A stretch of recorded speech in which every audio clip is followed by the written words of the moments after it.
Dallas Cowboys news and questions of the day. Just a few hours from the Saints joint practice. Now, this is going to be another big day, kind of moving back with the focus on the Cowboys starters again, though obviously the 2s and 3s should get plenty of run in the joint practice as well. But if the preseason game was for the backups, I think today, hopefully you'll see some more from the starters. Yes? Hopefully, yeah, for sure. It did feel like we kind of that was like, all right, that's the end of the run for everybody after the LA one, right? But yeah, you should take advantage of a joint practice no matter when you have them. So as many as you can, if you can control the what's going on, let everybody know what's happening. You get after it. Yeah.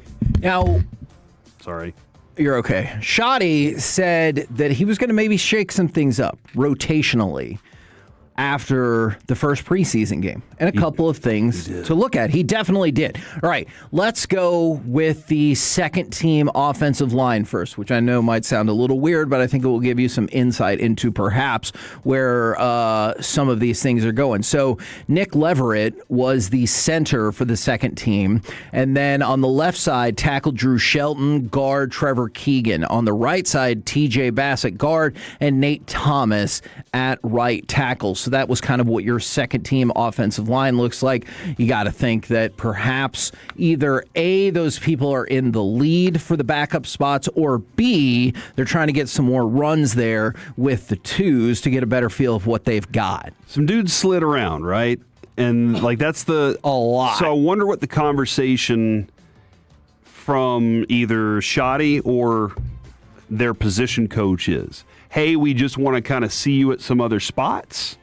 Or, hey, we didn't see anything we liked. Y'all better show that you can. This might be your last shot. If you got to figure something out here, right? Or is it? We've been kind of thinking that you might be better at this, so we're going to give you a shot. I have no clue what that conversation is, but that kind of movement. It could also be we need guys that can play multiple positions, and we want to see that you're capable of that. But they didn't look good enough. That's a very clear thing. So they got to figure something different out. Now, among the other changes, Joe Milton got the first look at QB2. Wouldn't you expect that? Probably. Like Sam Howell got the start in the first preseason game. So we'll switch it up and line him up to be the starter. Yeah, so you can be behind a better offensive line, throwing to better receivers, kind of idea. Yeah. Malik Davis was the first running back to rotate in after Javonte Williams. Now, this one's a little tricky because on the one hand, you would want to be like, oh, does that mean they're giving him more look as the backup running back? But Blue did not participate in the team period because of a shoulder issue. Maffa had a rib issue, and Abaniconda had a rib issue, and so all of them were limited. So on the one hand, good job for Malik Davis, take advantage of those reps, but on the other hand, it wasn't necessarily just because of good feelings from the week before in the preseason game and everything like that. Devin Moore, I want to stop on Malik Davis real quick. I think this is a time where, and I wish I had a better example, it's a time where they understand what they have in Malik Davis. And they know, we can put him as a starter, we can put him as the 5th. It doesn't matter. He's going to give us the same production and effort every time. But we think we have a higher ceiling with Blue. We think we have a higher ceiling of things we can do with Maffa. So we're going to give them the opportunities in the preseason to show us. Yeah. But if they don't show us, we have Malik Davis. Okay. Where we know no matter what, if we promote him up to 2, he's going to be the same dude he was at 5.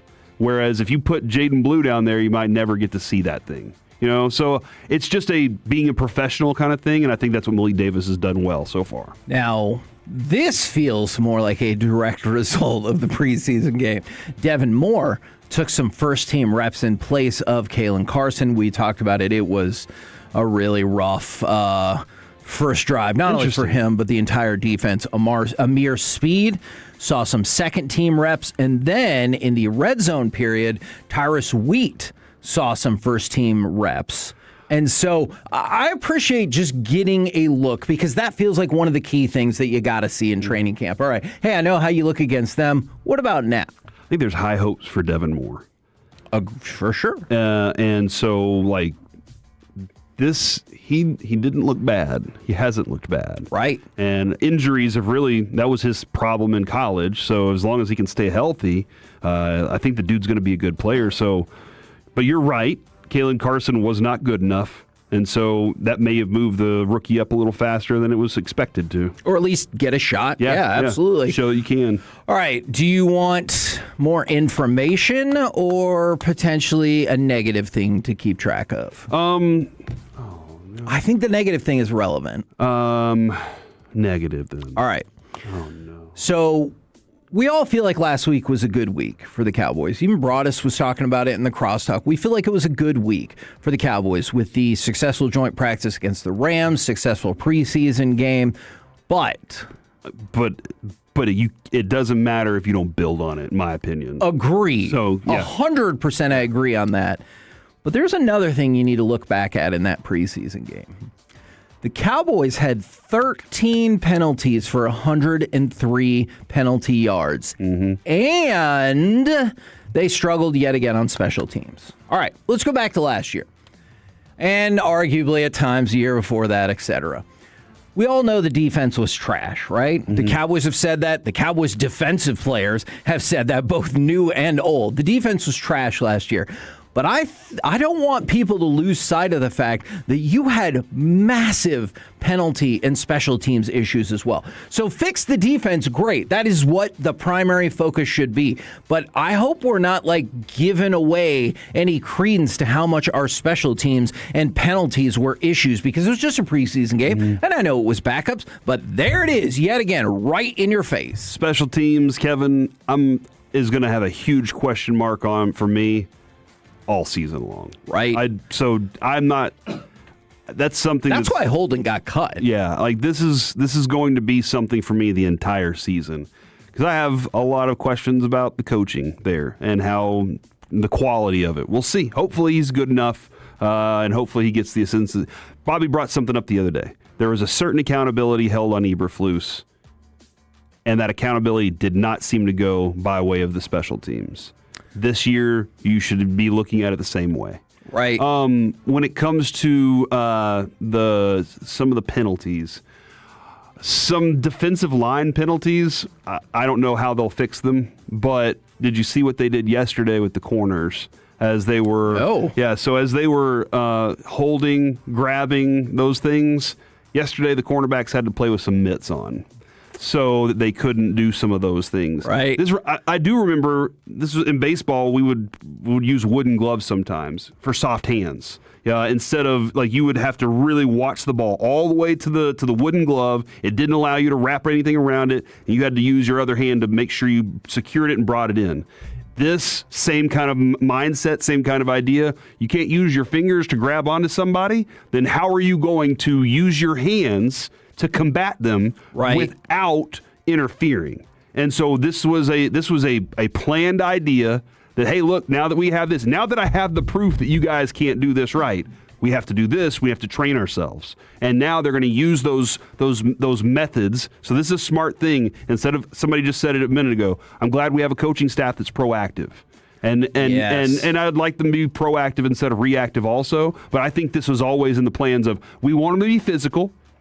But once that physicality goes too far in the wrong technique, we have problems. And they showed that this weekend. What is your excitement level for the joint practice today? Because I feel like we were even like previewing and getting hyped up for the joint practice with the Rams. It does not feel like that same level of excitement is in place for the Saints. Are afraid to get torched by Kellen Moore and Tyler Shuck. So you understand, like this is and plus we need to cover Alvin Kamara a lot today, as I told that Tolo yesterday. Yes, or do you think it's just a product of, well, we did just have an actual game, so we've had more to talk about, whereas leading up to the joint practice with the Rams, you're like, more training camp, yay, somebody else is here. Well, didn't we kind of get our the wind taken out of our sails whenever the Rams said, no, you can't shoot any of this stuff? Yo, this one's an Oxnard, baby. So I think we should actually have a little more excitement about this. Okay. Because we're going to see plenty today. Okay. I hope.